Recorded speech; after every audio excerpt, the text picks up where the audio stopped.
Welcome back, viewers, to the Stellar Twin Voyagers program. Today, I, Nova A239, will guide you through another adventure of the siblings striving to explore their colorful dreams. Let's together explore the eternity of countless ages and nurture dreams amidst the sea of stars. Get ready to be enchanted by the wonders of the universe and stories full of hope that will inspire us all. The two delightful shepherd boys have returned with enthusiasm to assist their grandpa in the fields after finishing their lunch break and listening to his stories about the wonders of space. They eagerly help their grandpa prepare the fields for planting winter wheat. "Ah, we're done as well," said Grandpa. "How about your section of the field, Aster, Cosmo?" "Almost done, Grandpa," Aster replied. "You take a rest, Grandpa, we'll be right behind." Grandpa smiled and walked towards the plot of land his grandsons were working on. "You've done enough for today. I'll finish up this last section of the field myself. You two head on home, see what else you can help with there, and then take the sheep out to graze. There's not much left to do here, I can handle it," Grandpa said. "All right, Grandpa," said Aster. "In that case, we'll head home now. Let's go, Cosmo." Aster and Cosmo put down their tools, waved to their grandpa, and quickly ran home. "Mother, we're home," Aster said as they arrived at the door of their house. His mother turned back briefly and smiled, saying, "Ah, my sons, welcome back. You seem to have sweated a lot today. Are you tired? Exhausted, Mom?" Cosmo admitted honestly, sitting down. It seems like the work of adults is indeed too heavy for your little bodies." "All right, I'll make hot chocolate for both of you. Sit down and rest for a bit," Mother said. "Okay, Mom," both boys replied, chatting with each other. Not long after, Mother brought 2 cups of hot chocolate. "Here, drink up. After you rest, hurry and take a bath. You've sweated enough today." Aster shook his head. "No, Mom.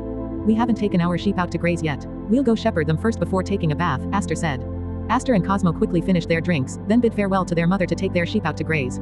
While waiting for the sheep to feed until full, the 2 young shepherds chatted again. "Brother, can I grow up to be like you someday?" Cosmo asked. "What do you mean?" Aster replied. "You're strong and smart. I envy you, brother. I'm weak and there's still so much I don't know. I can only admire you without showing that I'm also great," Cosmo said with a hint of sadness.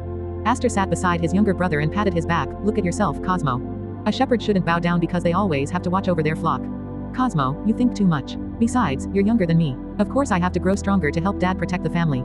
Little brother, being smart or not is relative. I also feel there are many things I don't know. Grandpa is the great one, knows a lot. But I've never been disheartened that I can't be as great as Grandpa someday, even surpassing him. We just need discipline and keep working hard. Of course, when you're older, you could be smarter and stronger than me, believe it. There's nothing we need to worry about now." Hearing his older brother's words, Cosmo felt a little relieved and smiled again. "You're right, brother. I'll work harder and complain less. I'm sure I can grow up to be more reliable and greater." Aster nodded and said, "Come on, it seems our sheep have been grazing for quite a while. Let's take them back to their pen and clean ourselves up." Cosmo nodded and together with his brother, they herded their flock of sheep back to the pen and locked them in. Then, they hurried to bathe in the backyard and returned to the kitchen.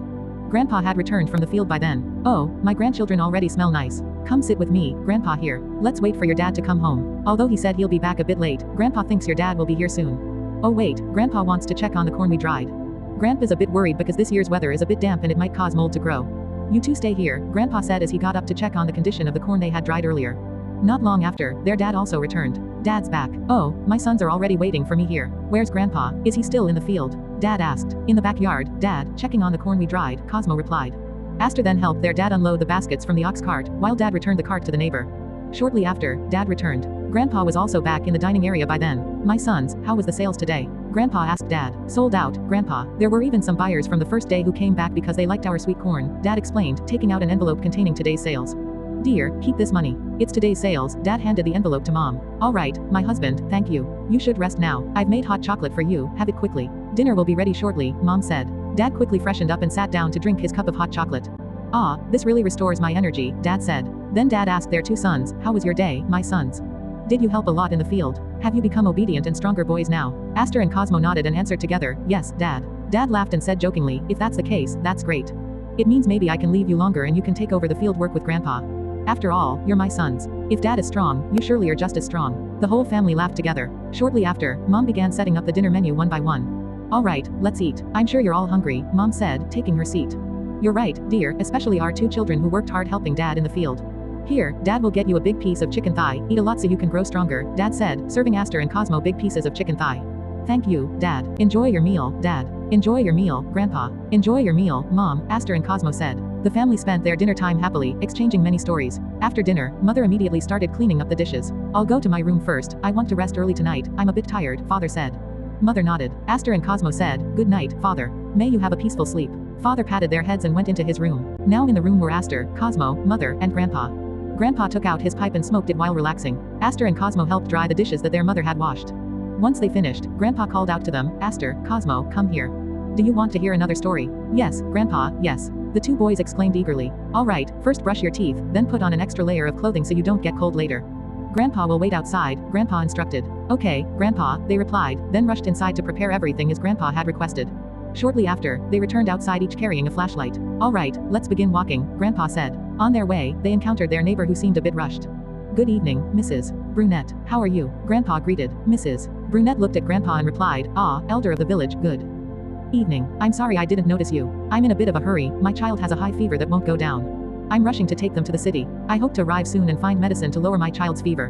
Grandpa approached and asked, May I feel their forehead? Mrs. Brunette nodded, and Grandpa proceeded to check the child's temperature. It seems I know the right remedy for them. Please wait here for a moment. I'll be back soon. Aster, Cosmo, stay here with Mrs. Brunette. I'll be right back, Grandpa said, then hurried home. Not long after, Grandpa returned with a pouch of herbal remedy.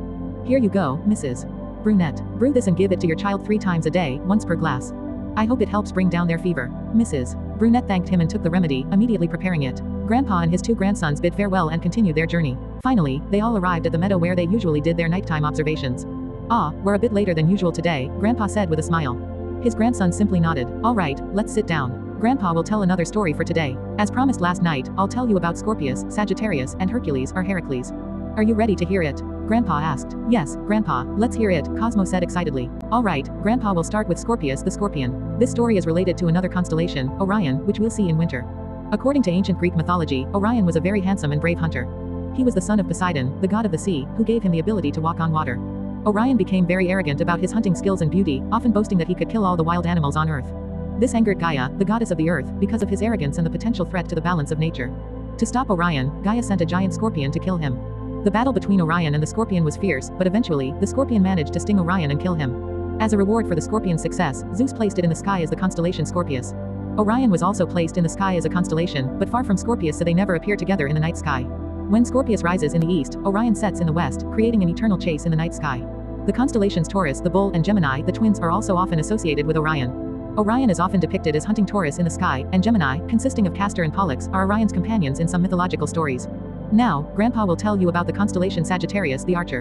In Greek mythology, Sagittarius is often identified as Chiron, the wise centaur.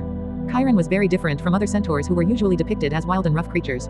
Chiron himself was the son of Kronos and the nymph Philyra, known for his wisdom and knowledge in the arts of healing, astrology, and martial arts.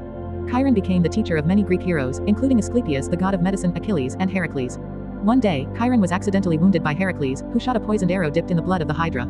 The wound was incredibly painful, and although Chiron was immortal, the pain was unbearable. Chiron decided to give up his immortality to be free from the pain. He exchanged places with Prometheus, who was chained as a form of sacrifice. Zeus, touched by his sacrifice and deeds, placed Chiron in the sky as the constellation Sagittarius. Besides Chiron, Sagittarius is sometimes associated with Crocus, another centaur who is also an archer. However, Chiron is the most famous for his wisdom and contributions to many Greek heroes. Lastly, there is Hercules, or his actual name Heracles. But before continuing, Grandpa will take a quick drink, because the story of Hercules is quite long. Grandpa then opened his thermos, poured a little water, and drank it after speaking for a while. Alright, Hercules, Heracles, or Hercules in Roman mythology, is one of the most famous heroes in Greek mythology. He is the son of Zeus and Alcmene, a mortal woman. Hera, Zeus' wife, hated Hercules intensely because he was the result of Zeus' infidelity, and she sought to make Hercules' life miserable. Hera sent madness upon Hercules, causing him to kill his wife and children. As punishment for his actions, Hercules had to perform 12 incredibly difficult labors, given to him by King Eurystheus. The first labor, slaying the Nemean lion. This lion was said to have impenetrable skin. Hercules strangled it to death and used its own claws to skin the beast. The second labor, killing the Hydra of Lerna. The Hydra was a giant serpent with multiple heads that grew back whenever they were cut off. Hercules was assisted by his nephew Aeolus, who cauterized the neck stumps to prevent the heads from regrowing. The third labor, capturing the Ceryneian hind. The Ceryneian hind was a female deer with golden antlers that was incredibly swift. Hercules chased it for a year before finally capturing it. The fourth labor, capturing the Erymanthian boar. It was a giant boar that terrorized the region of Erymanthos. Hercules captured it by trapping it in deep snow. The fifth labor, cleaning the Augean stables. These were the incredibly filthy cattle stables of King Augeas that had not been cleaned for years. Hercules diverted 2 rivers through the stables to clean them in a single day. Then, the sixth labor, driving off the Stymphalian birds. These were man-eating birds with beaks, wings, and claws of iron. Hercules used a rattle given by Athena to frighten and kill the birds. The seventh labor, capturing the Cretan bull. The Cretan bull was a wild bull on the island of Crete. Hercules captured it and brought it back alive. The eighth labor, stealing the mares of Diomedes. These were man-eating, flesh-eating mares belonging to King Diomedes. Hercules fed the king to his own horses before leading them back. The ninth labor, obtaining the girdle of Hippolyta. Hippolyta was an Amazon queen who willingly gave her girdle to Hercules, but Hera spread rumors that Hercules had abducted the queen, leading to a battle in which Hippolyta was killed. The 10th labor, capturing the cattle of Geryon. The cattle of the giant Geryon had 3 bodies. Hercules killed Geryon and herded his cattle back. The 11th labor, stealing the apples of the Hesperides. These apples were guarded by the serpent Ladon. Hercules enlisted the help of Atlas to retrieve the apples while he held up the sky. The The 12th labor, capturing Cerberus. Cerberus was the three-headed dog guarding the underworld. Hercules managed to capture it without weapons and brought it to the surface. After completing these 12 labors, Hercules was forgiven and found peace. Upon his death, he was placed in the sky as the constellation Hercules, often depicted holding a club or arrows with one foot on the head of the dragon Draco. Phew, quite exhausting. Let Grandpa catch his breath for a moment. Grandpa took a brief rest before continuing. Yes, there are several other constellations involved in our story. For instance, Centaurus. Centaurus is a southern hemisphere constellation, unfortunately not visible from here, often associated with Chiron or Pholus, another famous centaur. Pholus was a friend of Heracles known for his wisdom. One day, Pholus accidentally released wine, causing a brawl among the other centaurs, which ultimately led to his death. Then there's Draco, a constellation surrounding the North Celestial Pole. In mythology, Draco was the dragon Ladon, who guarded the golden apples in the Hesperides garden. Hercules killed Ladon as part of his tasks. Zeus placed Ladon in the sky as the constellation Draco. This is just a glimpse, Grandpa will tell you more another day. Fascinating, isn't it, these stories from mythology? Indeed, Grandpa, it's amazing how various constellations in the sky are named after famous figures in Greek mythology. And their stories are really cool too, Aster said. Grandfather smiled and replied, exactly right. Nevertheless, we still need to understand that constellations are merely groupings of stars in specific regions of the sky. Now, the mythological stories are concluded, I will explain about the stars in each of the constellations I've mentioned. First, Scorpius Scorpion. There are several bright stars here. Antares Alpha Scorpii with a magnitude of 1.09 and located approximately 550 light-years away. This star is a red supergiant, often referred to as the heart of the Scorpion. It's a binary system with a smaller blue companion, Antares B. Then there's Shala Lambda Scorpii with a magnitude of 1.62 and about 700 light-years away. It's a triple star system with the main component being a blue subgiant. Thirdly, there's Sargas Theta Scorpii, magnitude 1.86 and about 300 light-years away. It's a bright white subgiant at the Scorpion's tail. Also, Akrab Beta Scorpii with a magnitude of 2.56 and around 530 light-years away. It's a binary system with the main component being a blue star.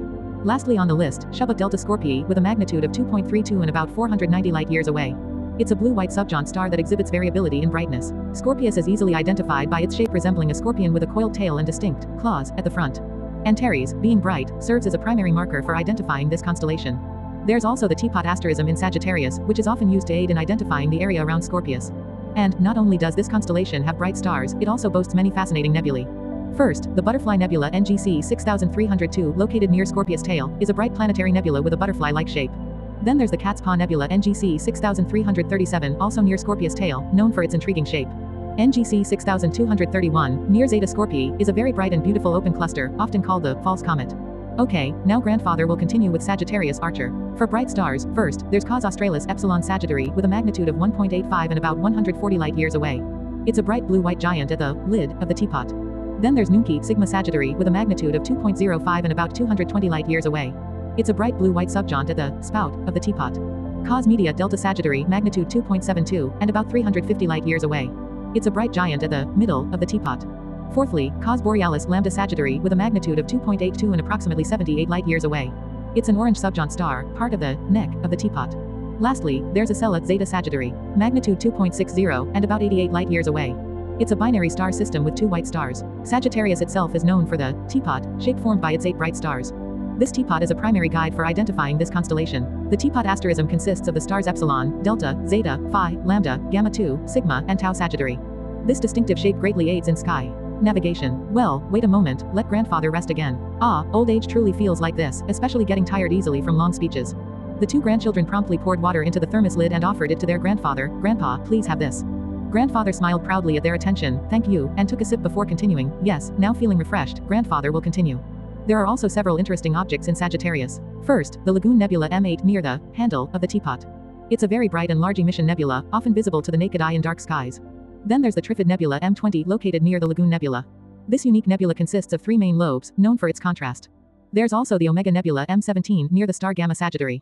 It's a bright emission nebula, also known as the Swan Nebula. Lastly, there's Messier 22 M22 near Lambda Sagittari, which is one of the brightest and easily observed globular clusters with a small telescope. Lastly for today, Hercules. Some of its main stars include Rusalgathi Alpha Herculis with a magnitude of 3.48 and about 360 light-years away. It's a binary star with a red giant and blue-green subgiant components. This star is fascinating to observe with a telescope. Then there's Cornephoros Beta Herculis, magnitude 2.78 and about 139 light-years away. It's a yellow giant star and one of the brightest stars in Hercules. Thirdly, Sarant Delta Herculis with a magnitude of 3.12 and about 75 light-years away. It's a subgiant star easily identified in the center of Hercules. Then there's Zeta Herculis with a magnitude of 2.81 and about 35 light-years away. It's a binary star with the main component being a yellow dwarf star. Lastly, Eta Herculis with a magnitude of 3.48 and about 112 light-years away. It's a subgiant star and part of the keystone asterism. Hercules is often identified through the keystone asterism, a square-shaped pattern consisting of 4 stars, Pi, Eta, Zeta, and Epsilon Herculis. This keystone serves as the primary guide to finding the Hercules constellation and is also used to locate the globular cluster M13. Yes, besides these stars, there are also several interesting objects in Hercules.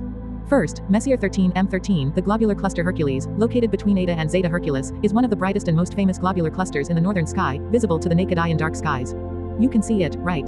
The one grandfather is pointing to. Then there's Messier 92 M92, near Phi Herculis, which is a very bright and dense globular cluster, often considered as the little sibling of M13. Well, that's all for our nighttime journey today. Did you enjoy it? Aster and Cosmo nodded enthusiastically, and with one voice they replied, yes, Grandpa, we really enjoyed it. Please tell us more another day. It's truly amazing out there in space. I can't wait to imagine what it's like to be an astronaut, floating in space, seeing those stars up close. Grandfather laughed at his grandchildren's response, ha ha ha ha, if you want to be astronauts, then you must grow stronger, more resilient, and smarter. So use your time to develop these 3 qualities within yourselves. Alright, let's sit here for a while longer and enjoy the beauty of the night sky. The 2 grandchildren nodded, and the 3 of them enjoyed the beauty of the night sky under the brightly shining stars. Thus concludes today's episode of the Stellar Twin Voyagers. Wasn't it delightful? Would you like to explore the cosmos together with these inspiring little stories you've just witnessed? Therefore, stay with us on this program, and we will meet again in the next episode. In short, I am Nova A239, very happy to